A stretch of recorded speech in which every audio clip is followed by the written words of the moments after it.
बहू कहाँ मर गई? अंदर से आवाज़ आई। जिंदा हूँ माँ जी। तो फिर मेरी चाय क्यों अभी तक नहीं आई? कब से पूजा करके बैठी हूँ। ला रही हूँ माँ जी। बहू चाय के साथ भजिया भी ले आई। सास ने कहा, तेल का खिलाकर मारोगी क्या? बहू ने कहा, ठीक है माँ जी, ले जाती हूँ। सास ने कहा, रहने दे, अब बना दिया है तो खा लेती हूँ। सास ने भजिया उठाई और कहा, कितनी गंदी भजिया बनाई है तुमने। बहू, माँ जी मुझे कपड़े धोने हैं, मैं जाती हूँ। बहू दरवाजे के पास छिपकर खड़ी हो गई। सास भजिया पर टूट पड़ी और पूरी भजिया ख़त्म कर दी। बहू मुस्कुराई और काम पर लग गई। दोपहर के खाने का वक्त हुआ। सास ने फिर आवाज़ लगाई, कुछ खाने को मिलेगा? बहू ने आवाज़ नहीं दी। सास फिर चिल्लाई, भूख मारोगी क्या? बहू आई, सामने खिचड़ी रख दी। सास गुस्से से, ये क्या है? मुझे इसे नहीं खाना, इसे ले जाओ। बहू ने कहा, आपको डॉक्टर ने दिन में खिचड़ी खाने को कहा है, खाना तो पड़ेगा ही। सास मुँह बनाते हुए, हाँ तो तू मेरी माँ बन जा। बहू फिर मुस्कुराई और चली गई। आज इनके घर पूजा थी। बहू सुबह 4 बजे से उठ गई। पहले स्नान किया, फिर फूल लाई, माला बनाई, रसोई साफ की, पकवान और भोज बनाया। सुबह के 10 बज गए। अब सास भी उठ चुकी थी। बहू अब पंडित जी के साथ भगवान के वस्त्र तैयार कर रही थी। आज ऑफिस की छुट्टी भी थी। उनके पति भी घर पर थे। पूजा शुरू हुई। सास चिल्लाती, बहू ये नहीं है, वो नहीं है। बहू दौड़ी दौड़ी आती और सब करती। अब दोपहर के 3 बज गए थे। आरती की तैयारी चल रही थी। पंडित जी ने सबको आरती के लिए बुलाया और सबके हाथों में थाली दी। जैसे ही बहू ने थाली पकड़ी, थाली हाथों से गिर पड़ी। शायद भोज बनाते हुए बहू के हाथों में तेल लगा था, जिसे वो पोंछना भूल गई। सारे लोग तरह तरह की बातें करने लगे। कैसी बहू है, कुछ नहीं आता, एक काम भी ठीक से नहीं कर सकती, न जाने कैसी बहू उठा लाए, एक आरती की थाली भी संभाल न सकी। उसके पति भी गुस्सा हो गए, पर सास चुप रही, कुछ नहीं कहा, बस यही बोल के छोड़ दिया, सीख रही है, सब सीख जाएगी धीरे धीरे। अब रात का खाना खिलाया जा रहा था। उसके पति के ऑफिस के दोस्त साइड में ही ड्रिंक करने लगे। उसका पति चिल्लाता, थोड़ा बर्फ लाओ तो। सास चिल्लाती, यहाँ दाल नहीं है। फिर चिल्लाता, कोल्ड ड्रिंक नहीं है, पापड़ ले आओ। इधर उधर, आखिरी में उसके पति की शराब गिर पड़ी उसके एक दोस्त पर और बोतल टूट गई। पति गुस्से में 2 झापड़ अपनी पत्नी को लगाते हुए कहता है, जाहिल कहीं की, देखकर नहीं कर सकती, तुझे इतना भी काम नहीं आता। सारे लोग देखने लगे। उसकी पत्नी रोते हुए कमरे की तरफ दौड़ी।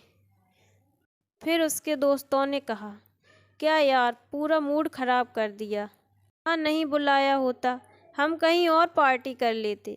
कैसी अनपढ़ गंवार बीवी ला रखी है तूने। उसे तो मेहमानों की इज्जत और काम करना तक नहीं आता। तुमने तो हमारी बेइज्जती ही कर दी। अब आस पड़ोस की औरतों को और बहाना मिल गया था। वो कहने लगी, देखो क्या कर दिया तुम्हारी बहू ने, कोई काम की नहीं है। मैं तो कहती हूँ अपने बेटे की दूसरी शादी करा दो, छुटकारा पाओ इस गंवार बहू से। सास उठी और अपने बेटे के पास जाकर उसे थप्पड़ मारा और कहा, अरे नालायक, तुमने मेरी बहू को मारा, तेरी हिम्मत कैसे हुई, तेरी टांगें तोड़ दूंगी। उसके बेटे के दोस्त कुछ कहने ही वाले थे कि उसकी माँ ने घूरते हुए कहा, चुप, बिल्कुल चुप, यहाँ दारू पीने आए हो, जबकि पता है आज पूजा है और तुम्हें पार्टी करनी है। कैसे संस्कार दिए हैं तुम्हारे माता पिता ने। और किसने मेरी बहू को जाहिल बोला? जरा इधर आओ सामने, चप्पल से मारूंगी अगर मेरी बहू को किसी ने एक शब्द भी कहा तो। अरे पापी, तूने उस लड़की को बस इसलिए मारा कि तेरी शराब टूट गई।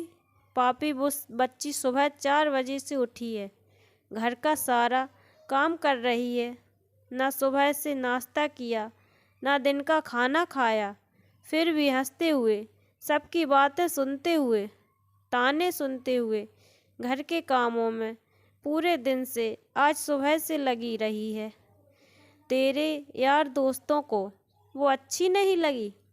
जूते से मारूंगी तेरे दोस्तों को जो कभी उन्होंने ऐसा कहा तो। उसके यार दोस्त चुपके से खिसक लिए। अब सास बहू के कमरे में गई और बहू का हाथ पकड़कर बाहर लाई सबके सामने। कहने लगी, किसने कहा था अपनी बहू को घर से निकाल के दूसरी बहू ले आना? जरा सामने आओ। कोई सामने नहीं आया। फिर सास ने कहा, तुम जानते भी क्या हो इस लड़की के बारे में? ये मेरी माँ भी है, बेटी भी।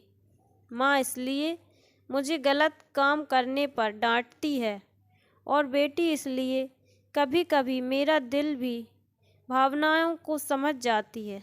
मेरी दिन रात सेवा करती है, मेरे 1000 ताने सुनती है, पर एक शब्द भी गलत नहीं कहती, ना सामने ना पीठ पीछे। और तुम कहते हो दूसरी बहू ले आऊं? याद है ना चुटकी की शादी, अपनी बहू की करतूत? सास ने गुस्से से पड़ोस की महिला को कहा, अभी पिछले हफ्ते ही तुम्हें मियाँ बीवी भूखे छोड़ घूमने चले गए थे। मेरी इसी बहू ने 7 दिनों तक तुम्हारे घर पर खाना पानी, यहाँ तक कि तुम्हारे पैर दबाने जाती थी, और तुम इसे जाहिल बोलती हो? जाहिल तो तुम सब हो जो कोयले और हीरे में फ़र्क नहीं जानते। अगर आइंदा मेरी बहू के बारे में किसी ने एक लफ्ज़ भी बोला तो मुझसे बुरा कोई नहीं होगा, क्योंकि ये मेरी बहू नहीं, मेरी बेटी है। बहू सिसकियाँ लेते हुए फिर कमरे में चली गई। सास ने एक प्लेट उठाई और भोजन परोसा, बहू के कमरे में खुद ले गई। सास को भोजन लाते देखा तो बहू ने कहा, अरे माँ जी, आप क्या कर रही हो? मैं खुद ले लेती। सास ने इतने प्यार से ताना मारते हुए कहा, डर मत, इसमें जहर नहीं है, मार नहीं डालूंगी तुझे। तुझे नई सास चाहिए होगी, पर मुझे अभी तू ही मेरे घर की बहू चाहिए। बहू ने अपनी सास को रोते हुए गले से लगा लिया। सास भी रो दी पहली बार और कहा, चल खाना खा ले।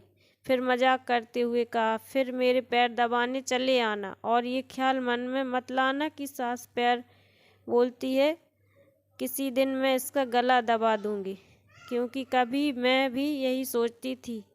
दोनों खूब हंसने लगती हैं। कुछ रिश्ते बहुत मीठे होते हैं, बस बातें कड़वी होती हैं। तो दोस्तों, आई होप आपको कहानी पसंद आई हो। अगर आपको कहानी पसंद आई हो तो अपने दोस्तों के साथ शेयर कीजिए, कमेंट कीजिए, वीडियो को लाइक कीजिए। अगर आप लोग चैनल पर नए हो तो चैनल को सब्सक्राइब कर बेल आइकन को ज़रूर प्रेस कीजिए ताकि आप लोगों के पास नोटिफिकेशन पहुंचता रहे। Thank for watching.